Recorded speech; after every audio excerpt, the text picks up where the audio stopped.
ಮುದ್ದಾದ ಅವಳಿ ಮಕ್ಕಳು ಮನೆಗೆ ಎಂಟ್ರಿ ಕೊಟ್ಟಿದ್ದು ನಟಿ ಐಶ್ವರ್ಯ ತಾಯಿಯಾಗಿದ್ದಾರೆ. ಬಹಳ ಖುಷಿಯಾಗಿದ್ದಾರೆ. ಒಂದು ಗಂಡು ಒಂದು ಹೆಣ್ಣು ಮಗು. ತುಂಬಾನೇ ಅದ್ಭುತವಾದಂತ ಅದೃಷ್ಟಶಾಲಿ ದಂಪತಿ ಅಂತ ಹೇಳ್ಬೋದು. ಐಶ್ವರ್ಯ ಮತ್ತೆ ವಿನಯ್ ಇಬ್ರು ಸಹ ಕಿರುತೆರೆಯಲ್ಲಿ ಹೆಸರನ್ನ ಮಾಡಿದಂತವ್ರು.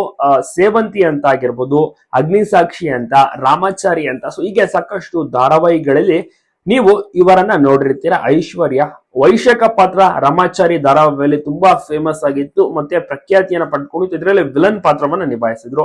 ಇನ್ನ ವಿನಯ್ ಅವರು ಸಾಕಷ್ಟು ಧಾರಾವಾಹಿಗಳ ಮೂಲಕ ಮನೆ ಮಾತಾಗಿದ್ದಾರೆ. ಅವರು ಕೂಡ ಅದ್ಭುತವಾದಂತ ನಟ, ಮತ್ತೆ ಸಿನಿಮಾದಲ್ಲೂ ಸಹ ನಟಿಸಿದ್ದಾರೆ. ಇದೀಗ ಮುದ್ದು ಮಕ್ಕಳ ತಂದೆ ಮತ್ತು ತಾಯಿಯಾಗಿದ್ದಾರೆ, ಪೋಷಕರಾಗಿದ್ದಾರೆ. ಮಕ್ಕಳನ್ನ ಮನೆಗೆ ಸಹ ಬರ್ಮಾಡ್ಕೊಂಡಿದ್ದಾರೆ. ಆರತಿ ಬೆಳಗುವ ಮೂಲಕ ಫ್ರೆಂಡ್ಸ್ ಗಳು ಬಂದಿದ್ರು, ನೆಂಟರು ಬಂದಿದ್ರು, ಎಲ್ಲರೂ ಕೂಡ ಅಷ್ಟೇ ಇವರನ್ನ ಮಾಡ್ಕೊಳ್ತಾರೆ. ಖುಷಿಯಲ್ಲಿ ಈ ಒಂದು ವಿಚಾರವನ್ನ ಅಭಿಮಾನಿಗಳ ಹತ್ರ ಶೇರ್ ಮಾಡ್ಕೋತಾರೆ. ಅತಿ ಬೇಗನೆ ಮಕ್ಕಳ ಹೆಸರು ಜೊತೆಗೆ ಮಕ್ಕಳ ಫೋಟೋಸ್ ಗಳನ್ನು ಕೂಡ ರಿವೀಲ್ ಮಾಡುವುದಾಗಿ ತಿಳಿಸಿದ್ದಾರೆ. ಫ್ಯಾನ್ಸ್ ಗಳು ವೆಯ್ಟ್ ಮಾಡ್ತಾ ಇದ್ದಾರೆ ಮಕ್ಕಳ ಮುಖವನ್ನ ನೋಡಕ್ಕೆ. ತುಂಬಾನೇ ಮುದ್ದಾಗಿರುವಂತಹ ಮಕ್ಕಳ ಆಗಿರುತ್ತೆ. ತುಂಬಾ ಚೆನ್ನಾಗಿ ಈಗ ನೋಡ್ಕೊತಾ ಇದ್ದಾರೆ. ಮಕ್ಕಳು ಮತ್ತೆ ತಾಯಿ ಎಲ್ಲರೂ ಕೂಡ ಆರೋಗ್ಯವಾಗಿದ್ದಾರೆ. ವಿಡಿಯೋವನ್ನ ಸಹ ಮಾಡಿ ಬಿಡ್ತಾರೆ. ಐಶ್ವರ್ಯ ಅವರು ತಾವು ಮನೆಗೆ ಎಂಟ್ರಿ ಕೊಡ್ತಿರುವ ಒಂದು ಡ್ಯಾನ್ಸ್ ಮಾಡುವ ಮೂಲಕ.